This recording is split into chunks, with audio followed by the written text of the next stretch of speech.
사전 질문 주신 거 한번 답변 한번 해보도록 하겠습니다. 주제별 사전 질문입니다. 먼저 의대 지원과 관련하여 두 가지만 제가 여쭤봤어요. 그랬더니 처음에 의대 지원과 관련해서 질문을 했더니 이랬습니다. 세종 지역 학생들에게 유리한 전형과 예상 학교 내신 컷. 지역 인재 수시 교과 입결 하락 예상 커트라인 궁금합니다. 네, 요거를 제가 이제 번역하면 아까 계속해서 말씀드린 것처럼 우리에 붙을 수 있을까요? 없을까요? 이제 요렇게 바꿔서 얘기할 수 있을 거라고 생각을 하고요.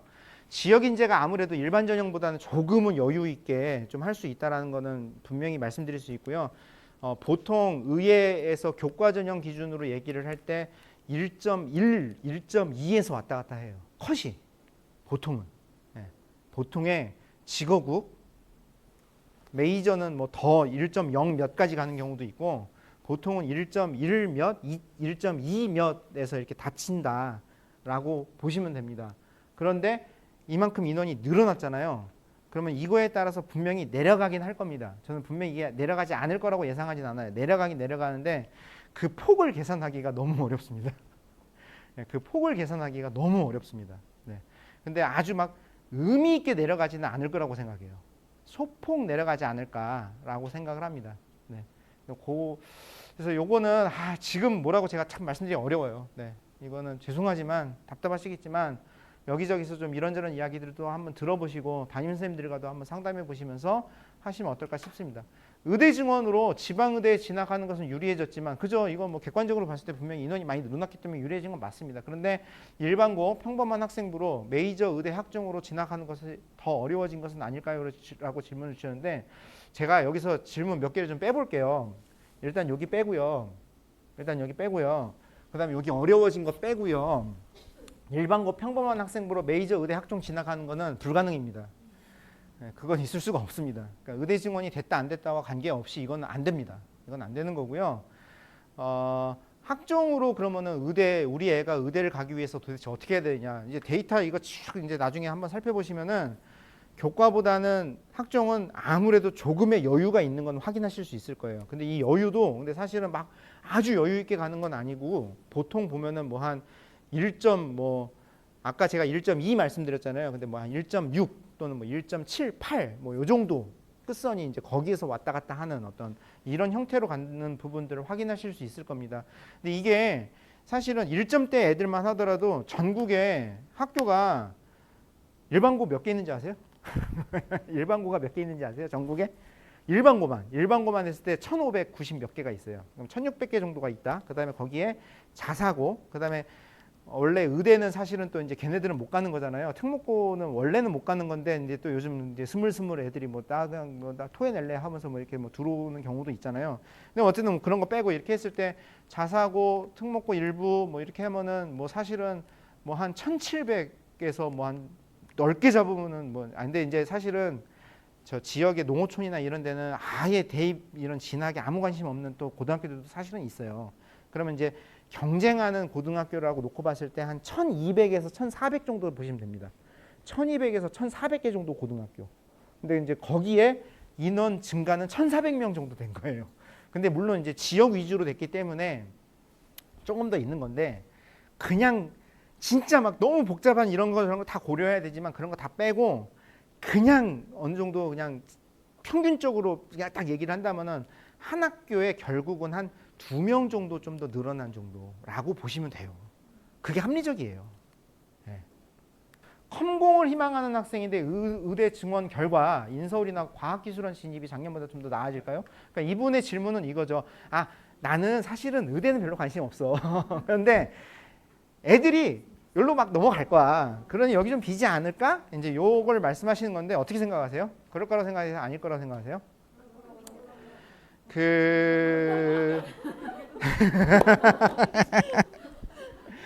수능 중심으로 놓고 보면 맞습니다. 그런데 교과나 종합 중심으로 놓고 보면 그 얘기는 그렇게는 안 돼요. 왜 그러느냐? 물화생지를 과학 중점이나 과고 애들이 아니고서는 선택을 할 수밖에 없어요.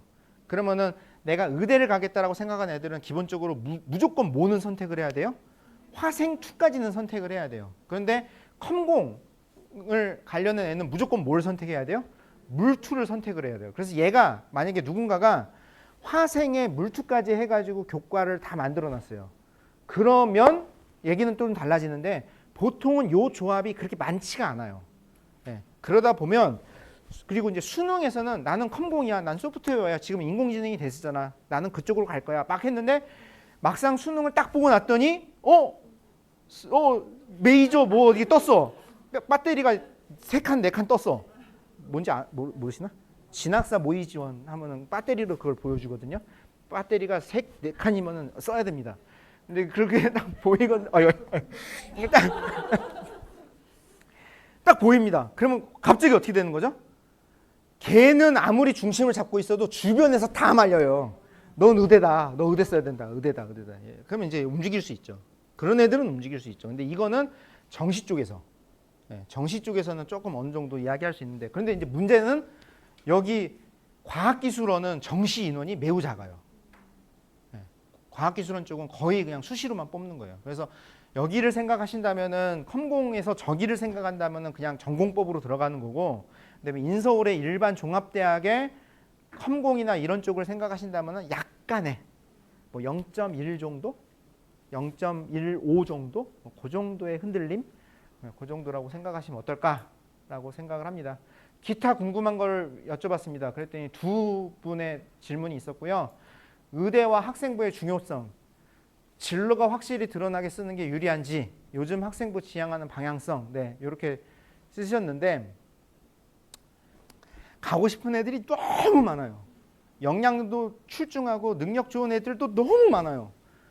그러면은 뽑는 사람 입장에서는 조금의 단점만 보여도 쳐낼 수 있어요. 사실은 이렇게 막 할 수 있어요. 막 이렇게 할 수 있어요. 그러다 보니 사실은 어떻게 써야 된다는 그런 건 정말 말씀드리긴 어렵고, 근데 한 가지 확실한 거는 여기서 진로, 의대 애들은 진로가 좀 왔다 갔다 하면 좀 불리하긴 할 것 같아요. 근데 이제 이게 납득이 되는 진로 변경은 이해할 수 있어요. 근데 납득이 안 되는 진로 변경이라면 사실은 그냥 얘는 그냥 공부 잘하니까 의대 가는 거 아니야? 의사 되고 싶은 거 전혀 없는데, 또는 돈 벌기 위해서 그런 거 아니야? 그냥 뭐 또는 집이 누군가에 의해서 이렇게 된 거 아니야? 그런 것들이 해석이 되는 경우들이 있거든요. 그건 좀 아니라는 거예요. 요즘 학생부 지향하는 방향성은 있는 그대로의 학생의 모습을 잘 보여주는, 그래서 수업에서의 역량을, 수업에서 어떤 과업을 수행했는가를 보여주는 그런 학생부가 요즘 트렌드입니다. 그런데 이걸 쓰기가 사실은 좀 쉽지 않고 아직도 좀 진로 중심으로의 뭔가 그 세특이 좀 만연되어 있는 그게 지금 현실인 것 같습니다. 학교에서 수행평가를 40% 반영해서 60% 반영으로 변경했습니다. 연대교과 지점수에 불리하게 적용될까요? 라고 질문을 주셨는데요. 이거는 제가 사실은 주신 요 정보만으로는 요게 유리합니다, 불리합니다라고 딱 말씀드리긴 좀 어려워요. 이게 이제 계산식인데, 이 지점수는 표준 편차분의 본인의 원점수 빼기 평균이에요. 그러면 이 값이 커지려면 원점수가 평균보다 멀어야 돼요. 저 뒤로 멀면 안 되고요. 앞으로 멀어야 돼요. 앞으로 멀어야 되고 이 표준 편차가 작아야 돼요. 그래야 지점수가 올라가는 거예요. 그러니까는 이제 그런 여러 가지 이런 역학관계를 생각을 하고 아마 그 선생님께서 그 수행평가를 좀 조절하신 게 아닌가라고 저는 생각이 들어요. 고등학교에서 선생님들이 점수 주시는 그 권한은 사실 선생님들 고유의 권한인 거고, 지금 고등학교에서 이루어지는 성적 처리의 방식은 사실은 굉장히 좀 뭔가 좀 이상한 방식이에요. 그 상대평가이기 때문에 사실은 평균이 40이냐 60이냐 20이냐 80이냐 전혀 상관이 없어요. 등급만 잘 형성되면은 성적 처리를 잘 하시는 선생님이에요. 그런데 요 과정에서 몇몇 대학들이 그냥 등급만을 계산하는 방식보다 다른 방식을 작동시키는 거거든요. 그 중에 하나가 이제 연대 이 방식인 거고, 저 시립대 있을 때도 지점 썼었어요. 근데 이게 보통은 이제 뭐라고 생각하시냐면요. 그러면은 결국 이 표준 편차가 낮아지려면 어떻게 해야 돼요? 표준 편차가 낮아지려면 애들이 비슷비슷해야 되거든요. 그러면은 이 애들이 비슷비슷한 데가 어디예요?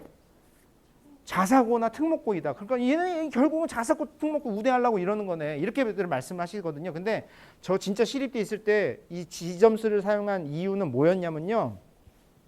등급만으로 계산할 때 대학에서 이거를 계산 방식에 의해서 계산기를 돌리면요. 소수점 7자리까지 계산을 해요. 그러면은 몇 점, 그러니까 1000점 만점으로 계산을 해요. 그럼 900 몇십 몇 점, 몇몇 해서 8번째 자리에서 반올림을 해요. 그래서 7번째 자리 끊기거든요. 근데 여기서 몇 번째 자리에서 등위가 바뀌는 일이 벌어지는 경우가 있느냐? 다 똑같은 경우도 있고요. 동점이 일어나는 경우도 있어요. 동점이 일어나는 경우도 있고 끝에 저기 소수점 셋째 자리, 넷째 자리에서 바뀌어서 순위가 바뀌는 그런 경우도 있어요. 그러면은 이거는 좀 뭔가 이상하지 않냐? 그러면 오히려 이거를 동점자를 좀 없애보자. 동점자로 뭉치는 거를 좀 흩어보자라고 했을 때 통계학과 교수님이 오셔가지고 이렇게 싹 살펴보시더니 지점수 그런 거예요. 네, 그 의도도 있는 거예요. 이게 변별이 좀 잘 돼요. 그러니까는 같은 1등급이더라도 어떤 조건 속의 1등급이냐에 따라 요 값들이 좀 차이가 이렇게 확확 바뀌어요. 좀 그런 게 있어요. 그 저기 최소 학생 뭐죠? 그 용어가 있는데 네네 최저 학력 그 책임 교육 뭐 이제 그것 때문에 60%를 반영했다. 뭐 그 해석도 가능은 하지만 사실은 뭐 요거다 결국은. 세종이 조금 표준 편차가 크긴 해요. 저도 그건 인정해요. 제가 봐도 이제 조금 이제 뭐 그런 게 좀 있기는 해요. 근데 그렇다고 해서 이게 막 그렇게 아주 그냥 막 회복 못할 정도의 막 불이익이 있는 거냐 저는 그렇게 생각하고 싶지 않아요. 네. 제가 준비한 건 여기까지고요.